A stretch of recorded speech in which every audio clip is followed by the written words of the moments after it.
आखिर मैंने ठान लिया है, चाहे जो हो जाए आज तो मैं शीर्षासन करके ही रहूँगा। और ये गिरा धड़ाम, अरे बाप रे, ये क्या, शीर्षासन नहीं हो पाया, कोई बात नहीं, एक बार फिर से प्रयास करूँगा, इस बार तो पक्का हो ही जाएगा।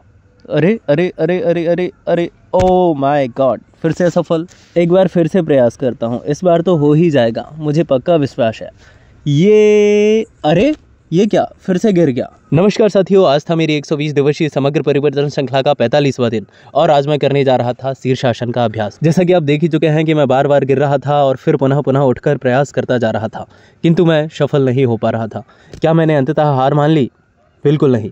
आइए तो देखते हैं इस ब्लॉग में आज का दिन कैसा रहा। मैं सर्वप्रथम प्राणायामों का अभ्यास पूर्ण करता हूँ। तत्पश्चात अब बारी थी यौगिक सूक्ष्म व्यायामों का अभ्यास करने की, जो कि एड़ी से लेकर चोटी तक शरीर के प्रत्येक हिस्से में रक्त परिसंचरण को सुचारू करते हैं, साथ ही अंगों में आई अकड़न व जकड़न को दूर कर नवीन स्फूर्ति व ऊर्जा का प्रवाह करते हैं। अगर आप भी छोटी सी शुरुआत के साथ स्वयं को स्वस्थ बनाना चाहते हैं तो प्रतिदिन यौगिक सूक्ष्म व्यायामों का अभ्यास तो आप कर ही सकते हैं। कैसे करना है, अगर गाइडेंस चाहते हैं तो मुझे लिख भेजें सूक्ष्म व्यायाम, मैं आपको संपूर्ण विधि प्रेषित कर दूंगा। एक निश्चित क्रम में सूक्ष्म व्यायामों का अभ्यास पूर्ण कर लेने के उपरांत मैं पवन मुक्तासन का अभ्यास करता हूं। साथ ही स्ट्रेचिंग खोलने के लिए मैं अभ्यास करता हूं बद्ध कोणासन का। यह आसन फ्लैट फीट, अस्थमा, इनफर्टिलिटी और हाई बीपी को कंट्रोल करने में सहायक है।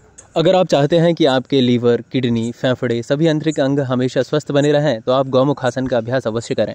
यह आसन आपको शारीरिक लाभ प्रदान करने के साथ साथ मानसिक लाभ भी प्रदान करता है। और अब बारी थी हिंदू दंडासन का अभ्यास करने की, तो मैं जुट जाता हूँ हिंदू दंडासन का अभ्यास करने हेतु।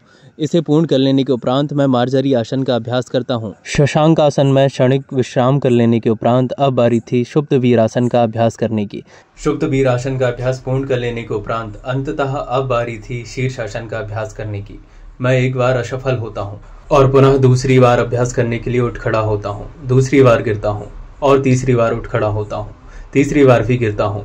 अंततः अब चौथी बार इस अभ्यास को पूर्ण कर ही दम लेने की ठान ली थी और चौथी बार मैं इस आसन में स्थिर होकर अत्यंत हर्ष का अनुभव करता हूँ। तो आपने देखा, कोशिश करने वालों की कभी हार नहीं होती। योग अभ्यास पूर्ण कर लेने के उपरांत मैं शीतल जल से स्नान करता हूँ और श्री हनुमान चालीसा का पाठ करने हेतु उद्यत होता हूँ।